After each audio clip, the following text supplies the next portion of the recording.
good evening, and welcome to a triple broadcast here on Gooner Gathering.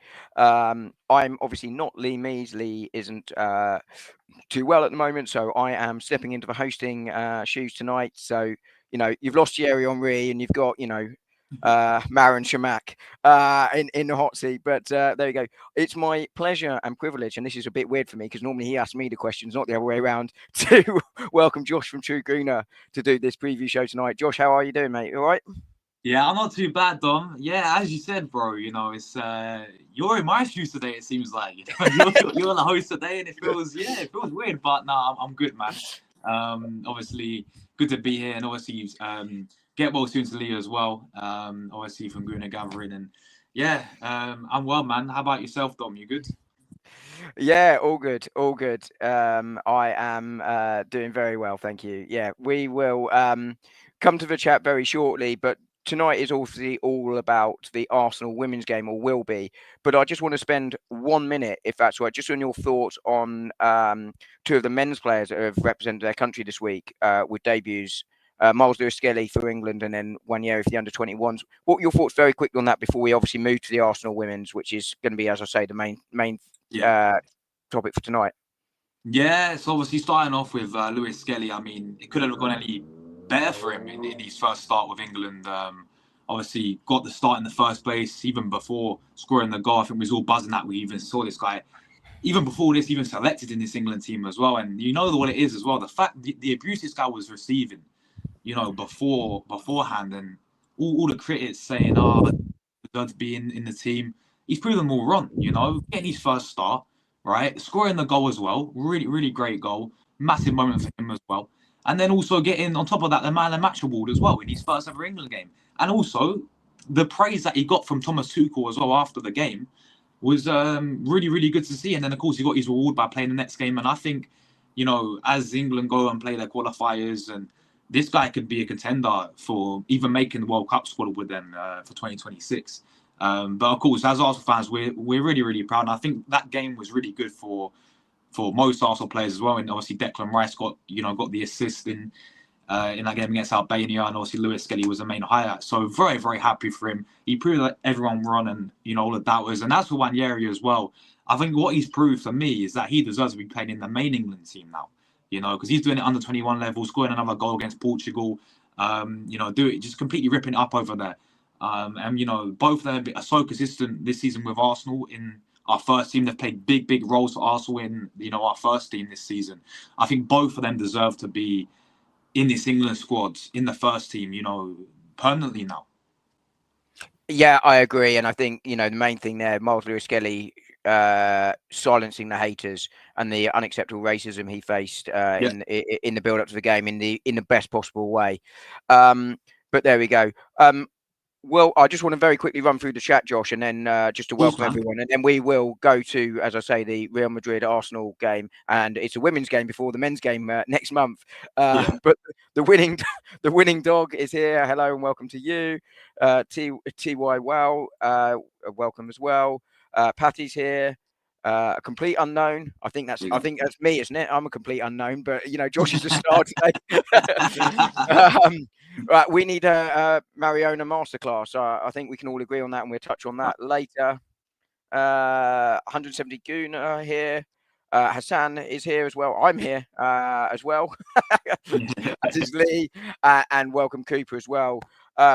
Thanks all guys for tuning in. If you've got any questions for Josh or I, do put them in the chat. But Josh, obviously, going into the game itself, we lost the first leg 2-0. And both sides going into the back of this on big wins. We beat Liverpool, of course, 4-0. 4-0 or 4-2 now, I've forgotten. But anyway, we had big 4-0. It was 4-0. 4-2 was the result last night in my game. That's where I got mixed up. And, Barcelona losing to Real Madrid 3-1 away, as someone in the chat mentioned, big win for them as well. How do you see this one going, and how much of an impact do you think those sort of build-up games will have on this game tomorrow night? Yeah, I think it's firstly a huge impact, momentum-wise, because to be honest with you, Dom, the recent games with Arsenal women, ever since we had an international break, the performances have declined massively. It all started when we played West Ham and we was 2-0 down. We conceded from 2 set pieces and we had to have a mad comeback and win the game 4-3. But it still wasn't a pretty performance. And then, we had the other results that unfortunately getting knocked out of both the cups, Man City in the League Cup and Liverpool in the FA Cup as well, which is really, really frustrating to see. And even a game like Everton where we won 3-1, it wasn't the best performance. You could just tell something completely changed with the way how we played when Rene first came in with us. The football changed, the energy was, lacking. It was very sluggish watching us play. And then we got that performance against Liverpool, so much better. Absolutely, from minute 1 to minute 90, completely dominated them. They offered nothing going forward. Our defence was superb. The midfielders fired up for it. The attack was on, just so unpredictable as well, which we've been missing in the recent games. So that's definitely going to boost our confidence a lot.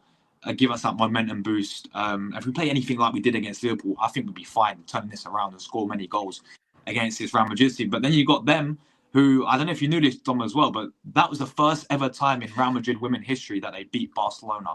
They've played each other 20 times, I think, or something like that. And they're not even drew to them. It's all Barcelona wins. And this one here was the first, the game a few days ago, 3-1 was the first time they ever beat Barcelona. So they're flying. I think that was match day 20. That was their 20th meeting, I think. If I think I saw. So you're absolutely right. Yeah, there we go. That's an unbelievable record, and they broke that, and the confidence that must give them as well. Not only what we saw in the first leg, and I'm sure you saw the pitch as well, Dom. And I know, that's like some of their league settings, like that type of pitch. I played on better pitches than that, real talk, man. But yeah, I mean, go, carry on. No. But like for me, obviously, I know what people say. It's the same for both teams, Dom, right? Which I do hear it, but come on, man, that was disgusting. How they, what it is, yeah. The men's, it was on an international break. Why couldn't they have the game at the Bernabeu like we're going to have the game in the Emirates? Yeah, I mean, absolutely. And I think, I want to come back to the difference Rene's made since she obviously took over earlier this season. But let's stay with the pitch for now and sort of talk about that first leg. But you're absolutely right. Women's football is growing exponentially. It is huge now. And you can see that with Arsenal, selling out the Emirates, on a very regular basis for the ladies. We saw it the other day with Newcastle. And my colleague Emily will like this. She was at the game. Newcastle got 38,000 for their women's match against Sunderland in the championship. The women, not the equivalent of a championship for the women. The women's game is getting bigger and bigger and bigger. And, I think it would have been a real statement from Real Madrid women, who, of course, only been around 4 or 5 years now, to play that game at the Bernabeu. There was no risk of them ruining the pitch given the time between Real Madrid men's games because of that international break, as you rightly point out. And I think that game should have been moved because I think it was a disgrace that a game of that magnitude, and let's not forget it's Real Madrid ladies' second ever quarter-final of the Champions League. So it's a huge moment for them against a big side in Arsenal. To play on that pitch was an absolute disgrace. And, of course, had a big impact for that first goal where we, slipped in the build-up to it, which, gave them the space. But what did you think of that first leg beyond the pitch? And, let's just start with that. What did you think of that first leg? And then I've got a follow-up question for you. Yeah, first leg for me, very, very disappointing, I'd say. I just felt that both the goals really were so avoidable in terms of our point of view. The one, I think they looked into it and we saw Real Madrid, that very good player, I think she's called Linda Caicedo, the Colombian. She's very, very quick. There was all these signs that, before even in the first 10 minutes, I even noticed it. Yeah, she's going to be a threat to watch out for. I feel like our players knew that as well, and they sort of maybe offered not a bit too much respect. Yeah, too much respect. I think that's a perfect way to put it across there, because you saw it, and I think that's where the first goal came from. Is that mistake from Leah? Very unlike her as well. Yeah.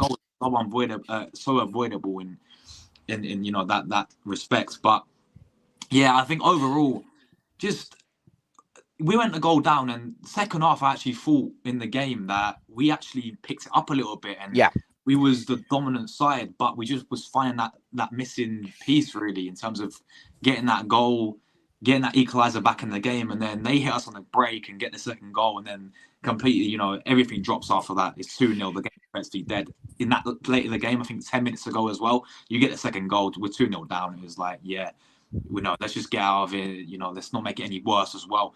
But I think there was.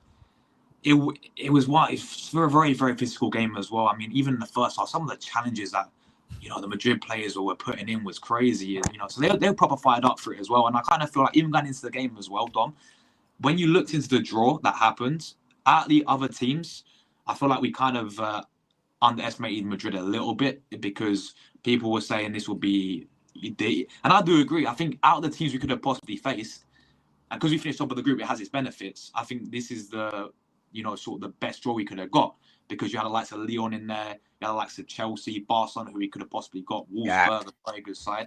So I do hear that, but at the same time, coming to this game, Madrid surprised me how good they were actually in that first leg. Yeah, I mean, I agree. I think you're spot on. You don't want to be facing the likes of Leon or Chelsea. You want to be avoiding Barcelona, as we talked about. Never lost to Real Madrid before the weekend. And you could sort of see the high they were coming off after winning that first leg because they were the definite underdogs despite being home. And I think I don't know if you agree with this, but I think they adapted to the conditions far better and far quicker than we did. Maybe because they've been training in it for a couple of days with the weather around, as Hassan just sort of alluded to in the chat. But secondly, they took their chances better when they came, and they were really robust, as you point out, defensively very determined. As you say, very physical, but they took their chances. And that's something Arsenal are going to have to do in the second leg. But what do you think? Sort of big changes that Rene might sort of make ahead of this second leg, sort of tactically or personnel wise. What do you think the big calls for her are going to be? Well, for me, I feel like she got it wrong in terms of the team selection in the first leg in the first place, in my opinion. I feel like what we need against Real Madrid is runners in terms of on our winners, because that worked really well when she played Caitlin Ford and Chloe Kelly, both on the win. Both of them will give you something, because she in the first leg she played Mariona more on the win, and I don't really think she suits there. I think we saw her when she played against Liverpool more centrally, or like more like next to in the DM role, or more attacking midfielder type of role where Frida usually plays for Arsenal, and I think that really works with someone like Mariona. But when you play her on the win, it doesn't give you that what that sort of what Caitlin Ford can give you, because Caitlin Ford, when she gets the ball, she has one way of doing it. She runs, takes on the players. Yeah, she's not afraid to take on defenders. She's not afraid to have a go. And that's what you see. Same with Chloe Kelly. And that's what really worked, I thought, against Arsenal when we played against Liverpool, because we had both of them, actually having a go against these defenders, being a bit unpredictable in the attack. So I think that's what she's got to go with again. And also she playing, I think she played Blackstenius up front against Madrid, if I can remember, in that first leg. And just there's a reason why she got subbed off in at half time. She can get some really good positions, Blackstenius, but when it comes to the end product, it just isn't there for her. I don't think she's clinical enough. So I think she got that run in the first leg as well. And yeah, I think we have to play the likes of Cara in the midfield. Cara Cooney-Cross, she's been, for me, one of our best players this season to watch in the midfield. And she's been benched in the recent games, which maybe you could say it's a fitness issue. Maybe she's not fully fit. But I think she's such a key piece to the midfield. She's going to have to play there for sure. So yeah, worth the risk, right? Yeah, I agree, because I think she's been the best midfielder, in my opinion, we've had this season as well. I'll play her alongside maybe Kim Little, because Kim Little's got that experience as well. As a leader, reason why she's a captain as well. So yeah, for me, I think those are the changes I would really make. We need to really have a go. Obviously, we're gonna have to take against them as well, because we're 2-0 down. We have to go for it. So yeah, it may be at first we may struggle to break them down, because we know how they're most likely going to approach the game. And the main thing we've got to be careful is the pace in behind from the likes of Caicedo that they have. They've got a very good player, I think, Weir. She's Scottish, I think, in the midfield. She's a really good player there. I remember she had a really good game in the first leg. So, yeah, for me, I think just be careful with him on their counter-attack. And they will be a tough team to break down, because they're 2-0 up, and they can really just come and sit, and put, and then apply the pressure when they really need to, I think. Yeah, I agree with you there. I think that sort of unpredictability and directness bound both flanks is going to be absolutely vital here, because I felt Arsenal were sort of too slow in their build up and too sort of one dimensional sort of going forward in that first leg. And I absolutely agree with you as well about excuse me, getting Mariona more central. I think she can dictate the play far more from that central position and then sort of drifting wider. And I think that's going to be really, really crucial. But you're also absolutely right that, I would expect Real Madrid to come and sort of sit deep and look to play on the counter. How do you think Arsenal are best set up to sort of counter that threat? Because it is going to be Real Madrid's main weapon. And I think if they score one, particularly if they score first, I think if they score first, that's tie over. But if Real Madrid score at all, that's going to be a massive confidence boost to us. It's going to leave us needing to get three. And I think the way Madrid will sort of sit in and, if they play sort of a similar way to how they played in Madrid, that's going to be incredibly hard for us to break down. So how crucial do you think the approach that Arsenal take in terms of getting that balance is right? And how would you get that balance right? I mean, we talked about how we set up going forward, but how do you think we counter that threat on the break without losing the attacking impetus we're going to definitely need? Yeah, no, really good questions. So yeah, listen, for me, I feel it's all about, as you said, really, getting that first goal early on. I think we get an early goal, 15 minutes in, 20 minutes in, we can really set the tempo from there. Exactly what we did against Liverpool. And what the difference I saw at Liverpool is, the passing was so much more, the energy of the passing. It wasn't sluggish against Liverpool. It was get the ball, move it quickly, the whole time. Whereas you look in the Real Madrid game, I think someone put in the chat as well, it was so slow, it was so lethargic. Yeah. We were taking too many touches on the ball. We were trying to overthink stuff. Liverpool, we just played it, played how we've been playing when Rene first came in. That quick flowing, that free flowing football, and that really, proved when the scoreline, and it could have honestly been more in that game. And that's the difference as well. When we had the chances, we took them. We won the game 4-0, but when we had the chances, we were clinical in the final third, which was the big thing against Liverpool. There difference in that FA Cup game as well. When we got even when we got chances, when we got knocked out by Liverpool, we didn't take them and we got punished for it. They got that goal.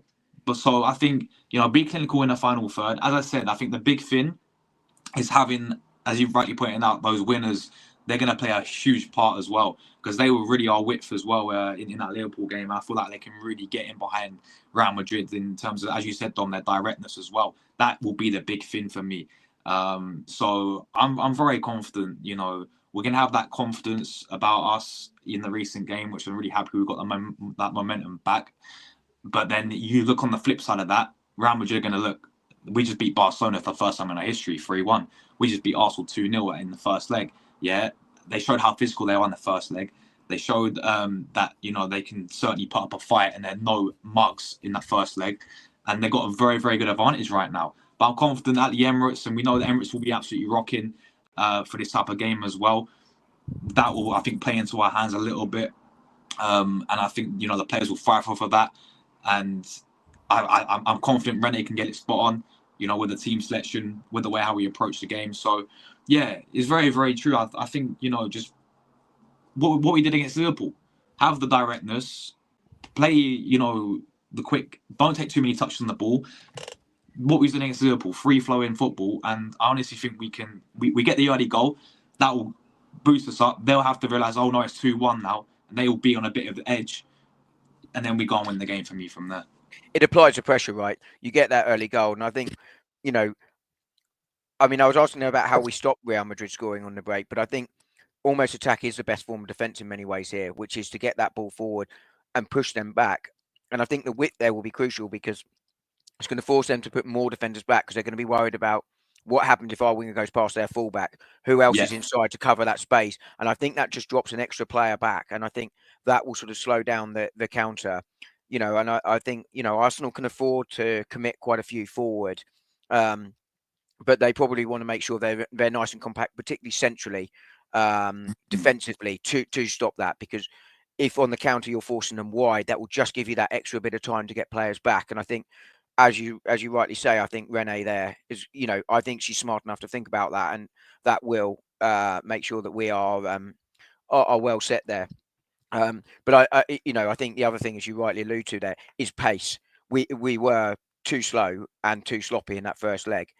Facts. And you saw the difference against Liverpool, where we were much more direct. And I think Real Madrid, as we say, and this is not to do them down at all. I mean this as a compliment, but they are quite compact and they are quite robust. But actually, one of the best ways to overcome that is to move the ball quickly at pace, switching it side to side, not slowing the ball down and allowing them the time to get back in the positions they want to be set into.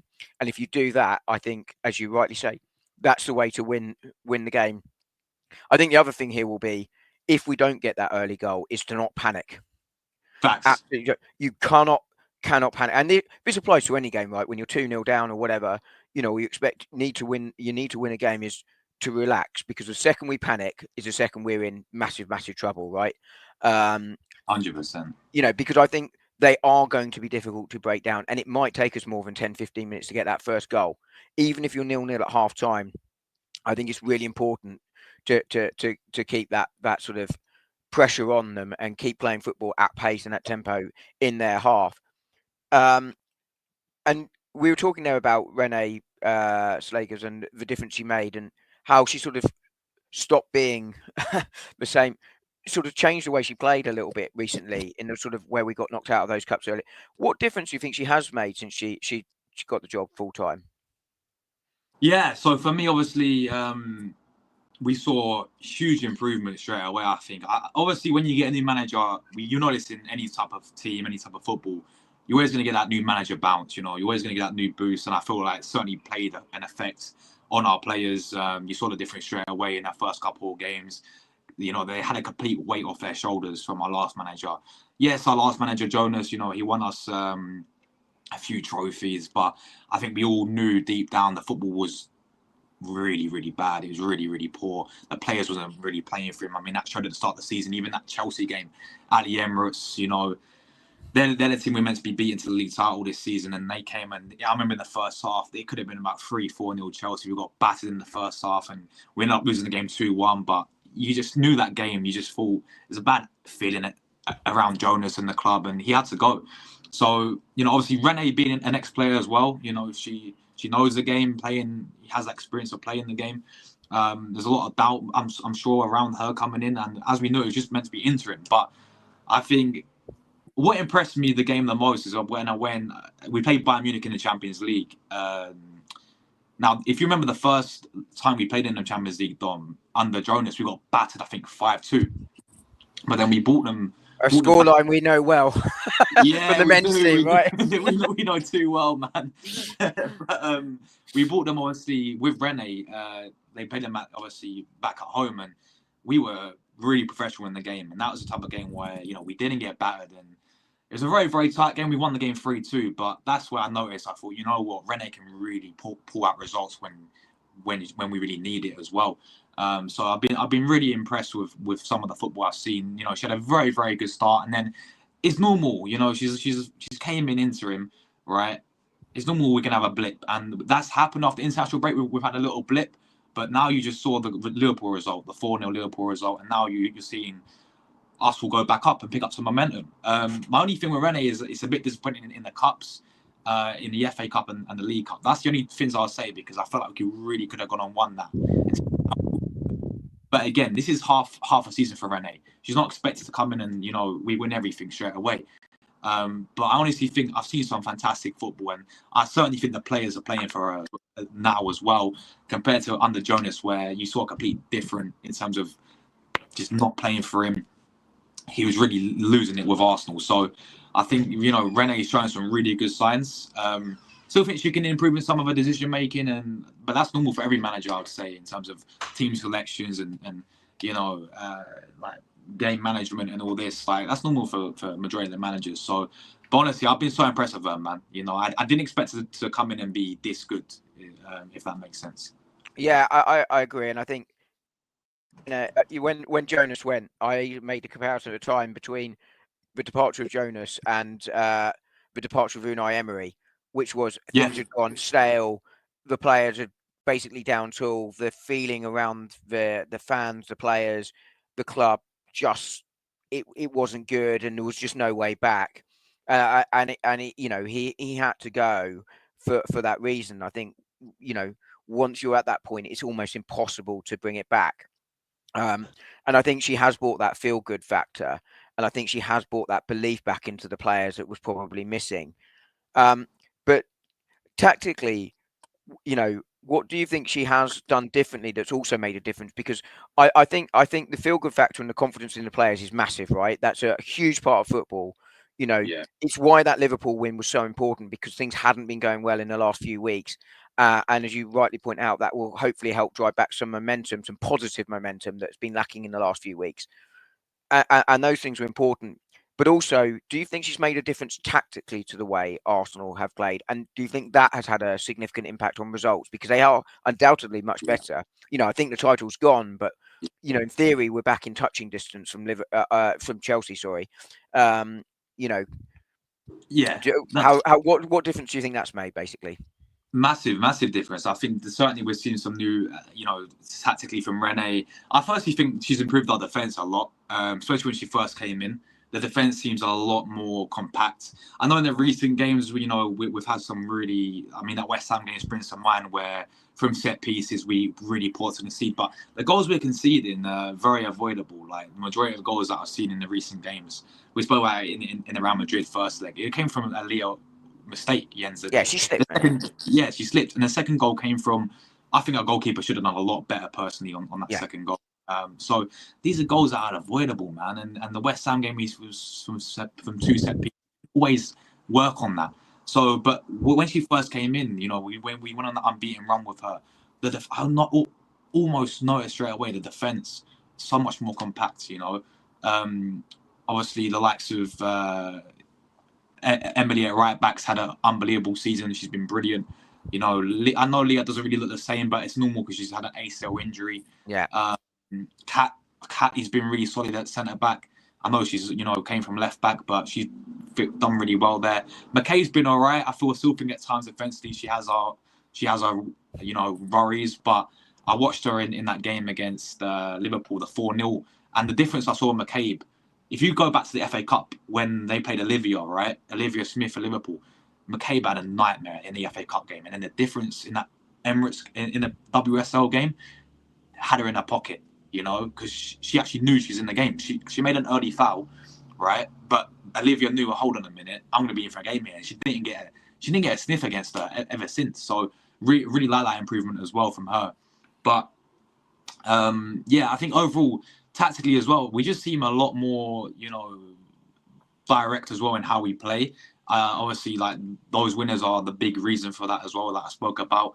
I think signing Chloe Kelly is going to be massive for experience and for what she's been at Arsenal in the past as well. She's a fantastic player, so I think we've been a lot more direct. I said a lot more free flowing. I think overall, there's been a huge difference, even like midfield wise. I think she's getting the best out of Cooney Cross this season. I know she's not been playing recently, but she's been unbelievable in the midfield. So honestly, I think a lot has changed. A lot of positives, I'd say, in terms of tactically compared to Jonas. I think there's an identity back, right? I mean, this is one of the things I talk about with Mikel Arteta is you understood what he wanted. You could see what he was looking to do, and I think what's very impressive here is she's done it in season. Actually, incredibly impressive, incredibly difficult to do, and I think part of that was because we were massively underachieving under Jonas, and the players just weren't there. And she had a very good squad to work with, which allows you to sort of make that change quicker. But I think it's been very, very impressive, particularly for such an inexperienced manager. And she is inexperienced. And you talked about some of the mistakes she makes, and I think that's absolutely right. But as equally, it's understandable. We see the most experienced and best managers in the world make mistakes. When you're as inexperienced as she is, it's going to happen. And I think that will improve. And I'm actually quite excited by what will happen with this side. I know we shouldn't wish the season away, but next season, when she's had a pre-season, she's had a little bit longer to get these ideas implemented. And I think what's really important as well is that where we have had this sticky patch, and I think this is what almost makes tomorrow so crucial. Even if we don't win over the second leg, even if we say win 1-0 tomorrow night and go out, is the recovery from those difficult times. Because as a rookie manager, to recover from them is really, really one of the the most important things to learn how to do, because they will happen to every side at every time. You know, and I think she should be incredibly proud of the job she's done, and I know the fans are right behind her. So we talked obviously about the sort of the approach to the game and sort of what we need to do differently from the first leg. Before we sort of do predictions, because we're going to wrap up in about 10 minutes, because I know you've got another show at 8, which I may well be able to attend. We will see. I will check my emails after this game and I'll let you know. But what was going to say? But what's your predicted lineup for tomorrow night? I should have probably given you some warning on this one. But yeah, no. Have a go. I can do it top of the head, mate. I can do it top of the head. No worries. I know. You always do this to me, and I'm like, I know you're going to ask this question. I never do any prep for it. I do, to be fair. Yeah. Yeah, but that's my own fault for knowing it's coming and not doing anything about it. But yeah, no. For me, obviously, goalkeeper wise, very happy that she's back.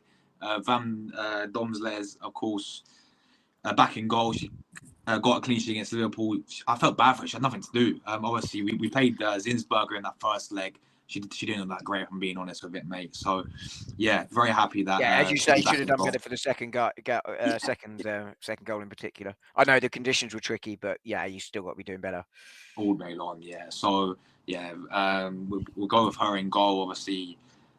Back four, I think keep it probably the same. Emily at right back, as I said, have been playing so well with Arsenal, even in that game, because she's up against Caicedo, as I spoke about earlier.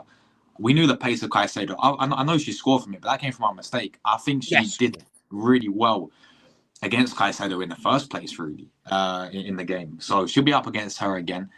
But I've been so impressed with her right back. Two centre backs, obviously, is going to be Leah and Catley, and then left back will be McCabe. Yeah, McCabe at left back. As I said, defensively at times she looks a bit shaky here and there, but that Liverpool game really impressed me because I saw an improvement with her, especially up against Olivia. Considering that she got done by her in the FA Cup game, she was like, "No, you ain't doing me again this game," and then she pocketed her. So I'm confident with McCabe now, left back, and then midfield for me, as I said, it's got to be. I'd go Cara in the midfield, Cooney Cross. I'll go alongside, just for experience, I'll go Kim Little. In front of them, I'll go Mariona centrally. The two winners, as I said, we're going to have that directness. So Caitlin Ford and then Chloe Kelly on the other side. And then leading the line's got to be Alicia Russo. Yeah, and I think, you know, I know this is a sort of strange one to talk on, but we touched on it earlier. I think McCabe, as you say, did struggle in the first leg, but that performance, did struggle against Liverpool. You know, but the performance against Liverpool this time, so much better. And I think it's really important when you have players like that you reward them for those performances, because I think they'll take the confidence into it. So I think it's going to be crucial, as we're having the normal goalkeeper back behind the back four. And I think, you know, we're talking about how Arsenal need to unlock Real Madrid's defence and score, because we're 2-0 down coming into this leg. But equally, not conceding is going to be so important. I think that foundation there will be absolutely crucial, and the confidence the defence will get from having their number one goalkeeper back is going to be really, really, really important to that. But what was I going to say? What then is your score prediction for tomorrow night? Arsenal, of course, the only team in the Champions League to ever overcome a deficit like this before, back in 2004-05. So a while ago. Can they do it again? Is that the year we won it as well? Yeah. Because I know the women's actually have won the Champions League as well. Yeah, I think so. I will just double check that, but I'm pretty sure. Yeah. Yeah. Listen, for me, I'm gonna go. I think, you know what, I'm feeling confident. I think we turn it around. I really do. I think we turn it around. Yeah. So obviously we need 2 goals, and then it'll go extra time and penalties, of course, right? Because 2-2. Yeah. So are we gonna score 3 at the Emirates and keep a clean sheet? I think we are. You know, I'm gonna go with the big 3-0, man. I'm gonna go with the big 3-0. I think it's gonna be frustrating. The first 20, 25 minutes is gonna be frustrating. You know, they're gonna have a clear game plan. You know, they know they're 2-0 up, as you said earlier. They're going to make it physical, frustrating for Arsenal. But I think when we get the first goal, you know, it may take something, you know, like a mistake from Madrid or a penalty or a free kick or a corner, whatever it may be. Well, as soon as they get the first goal, that's gonna make them, you know, we realize, hold on a minute, we're 2-1 now. All Arsenal need is a goal, and they may panic a little bit, and then that will play to our advantage. And then I think second half we can go second, third, and really go and win this game. I'm feeling very, very confident that we can go and turn this tie around. Yes, Madrid are on some amazing momentum, amazing form, but after the Liverpool game, it just shows you, man, how a football game can change you. Because in terms of that momentum and feeling wise, because if you would have asked me this game, before that 4-0 Liverpool, the way we've been playing, I'm like, nah, I don't see us turning it around. But what I saw in the Liverpool game was really good signs, proper good signs. We look back to how he was playing at the start of Rene. So I think we're going to turn it around. I'm feeling optimistic. I'm feeling a bit positive. So I'm going to go 3-0 Arsenal, Dom. I think we're going to do it. Nice to see some positivity in Arsenal with the women's doing it. Saskia, the game is tomorrow. It will be streamed live, I think, on Gooner Gathering, so tune in for that. Josh, are you doing the game as well on your channel? Yes, I think we're both going to be multi-streaming it, Gooner Gathering and myself. So, that'll be tomorrow, guys. You can catch us there just before the game. So we'll be covering it all there tomorrow. Yeah, and Posh actually has the same prediction I had. 2-0 Arsenal win on penalties. Penalties, yeah, I think so. Possibly a late extra time winner. I think Real Madrid will tire, and I think that home crowd is going to be absolutely crucial. But I'm feeling confident for tomorrow as well.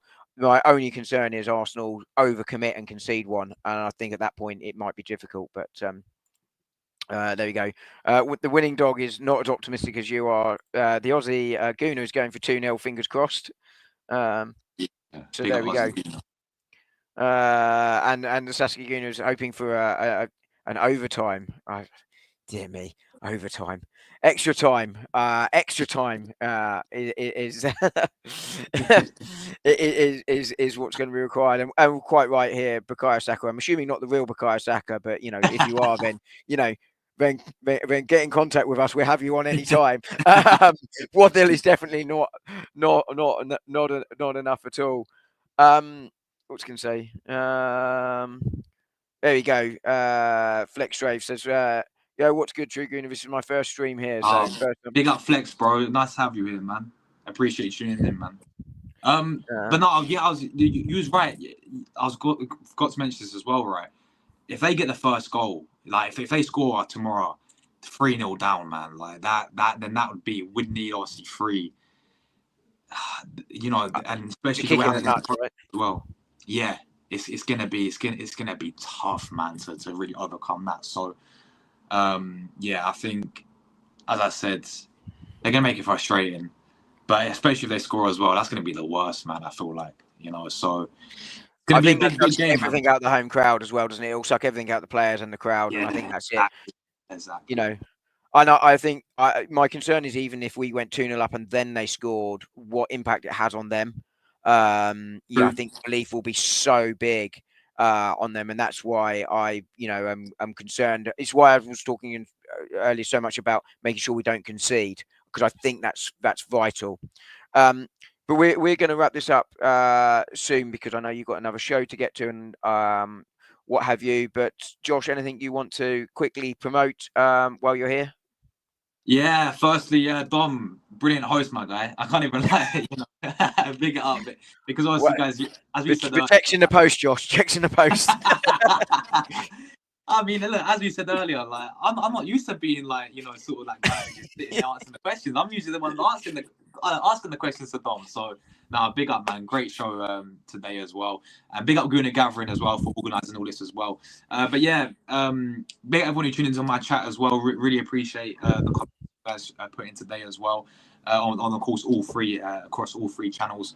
But content wise coming up for myself. Obviously we'll be back tomorrow with a live watch along for this game. I'm going to do a match reaction after the game as well, and a few player ratings. And then as we build up, I do daily Arsenal news content every single day. And then also we'll be building up to the Fulham game for the men's as well. So I think someone asked in the chat, I think Flex was asking a question. Yeah, I know it's not really Arsenal, but thoughts on Berta. Yeah, I mean, I guess we could really, talk about this for just a few minutes. For me, Berta, I know he's not been announced yet, obviously. I know, I've still got that video waiting to go live on it. He's still waiting for it, man. Still waiting for it, yeah. Dom, how long ago did you record that? A week ago on watching his intro. If not, saying, man, I don't know.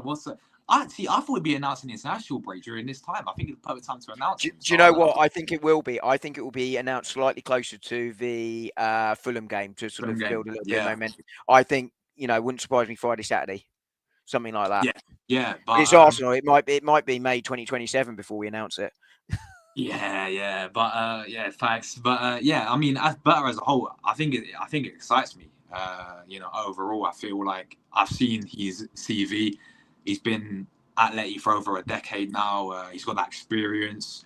Some of the signings, what I will say of him, I said it. Me and Dom spoke about this a lot on podcasts, but he's not afraid to splash the money. When he's got a target, he gets the target that he wants, and that proved with Joao Felix. Yes, they don't work out, but I think that's more down to tactical side of things and the manager and the club side of things. But when Berta wants a player, you've seen him get players over other teams, and you've seen him not afraid to splash the money. And when they need a situation, for example, they needed strikers when they won the league, when they signed David Villa, and they needed a striker when they signed Luis Suarez, and both they got a striker and they won the league. So I think he knows obviously the areas of improvement, and he'll know that at Arsenal as well. So I'm very, very confident in this guy. I'm feeling really optimistic with Andre Berta for me. I'm just going to quickly answer this question because I will give my views on Berta quickly as well. The women's game is tomorrow, and you can find it live streamed here and on Josh's channel, True Gooner. But I think Berta just shows how far the men's team have come, right? Which is to get a man of his caliber and quality in just shows the improvement of Arsenal in recent years. That appointment wouldn't have been possible, when Edu was given the job, right? Because Arsenal just weren't at that level at that point in time, or a sleeping giant in many ways at that point. But Berta, I'm not sure would have come. Obviously, we've seen big name glitzy appointments before, Sven Misseltat, for instance, and it's not worked out. So it's no guarantee of success. But I think this is a really good appointment from Arsenal. And we've talked about it before. I think the money will be there this summer after not necessarily being there to the same extent this season. And he will know exactly where to go. And he's got a lot of contacts across Europe. And I think the future of the men's team is still exciting to me. But we should wrap it up here and wish the ladies every luck for tomorrow. As you rightly say, you've been promoting it rightly so on this channel. You can follow along there and on this channel tomorrow. I think, as you say, multi-streamed. And with any luck, we will have Arsenal women into the semi-finals. Any thoughts on who you'd like them to get if they were to get through, without wishing to tempt fate? Well, I think it's been chosen that they've done the same what they did in the Champions League with the men's, where we can. It's either we face Lyon or Bayern Munich in the semi-finals. Yeah, which one of those two? Sorry, I should have been clear in my question.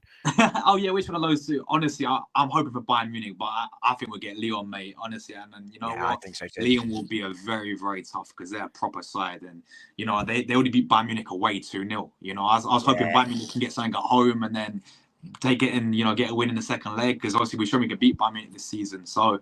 But yeah, it's going to be Lyon. It's going to be tough, and I think if we get past Lyon, it's going to be Barcelona in the final. So bring it on. Yeah, and I think Lyon and Barca are the favourites for this tournament. But Arsenal ladies should have nothing to fear, and they can go out there and give it their all tomorrow. And hopefully, your prediction of a 3-0 win will come true. But I'll take the 2-0 and penalties. Which as well, of course. Anything you just want to get through, because as I alluded to earlier, I think the league gap is 6 points, isn't it? With 5 to play, I think it's starting to look quite tough to Chelsea after they. And by the way, City should have been 2-0 up at half time. That goal being disallowed because the whistle blew. That was tough on them at the weekend. But I think that probably is enough for them now. But Josh, thank you ever so much for your time. Lee at Gooner Gathering, who has set this up tonight, big thanks to him. Please do go and subscribe to both channels. And thank you to whoever subscribed to my channel. I got to 73. Keep up, though, man. Keep up. But someone has subscribed during this show tonight. But thank you to everyone. Thanks to everyone that's tuned in and joined in the chat tonight. I'll tell you what, 4-1 tomorrow. We're taking that as well. But yeah, have a good evening, everyone, and we will speak to you soon. Thanks for listening, and from all at Gooner Gathering, Arsenal Domination, and True Gooner, we will see you all soon. Thanks. Thanks. Bye.